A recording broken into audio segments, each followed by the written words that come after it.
شروع اللہ کے نام سے جو بے حد مہربان نہایت رحم والا ہے۔ ایک خوبصورت واقعہ۔ ایک غلام تھا، ایک دن وہ کام پر نہ گیا تو اس کے مالک نے سوچا کہ مجھے اس کی تنخواہ میں کچھ اضافہ کر دینا چاہیے تاکہ وہ اور دل جمعی سے کام کرے اور آئندہ غیب نہ ہو۔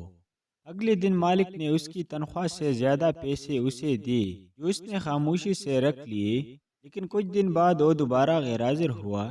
اس کے مالک نے غصے میں آ کر اس کی تنخواہ میں کیا گیا اضافہ ختم کر دیا اور اس کو پہلی والی تنخواہ ہی دی۔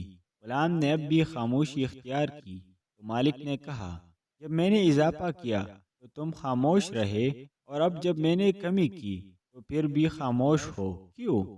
تب غلام نے جواب دیا، جب میں پہلے دن غیر حاضر تھا اس کی وجہ بچے کی پیدائش تھی، اور آپ کی طرف سے تنخواہ میں اضافے کو میں نے وہ رزق خیال کیا جو اپنے ساتھ لے کر آیا، اور جب میں دوسری مرتبہ غیر حاضر تھا اس کی وجہ میری ماں کی وفات تھی، اور آپ کی طرف سے تنخواہ میں کمی کو میں نے وہ رزق خیال کیا جو وہ اپنے ساتھ واپس لے گئے۔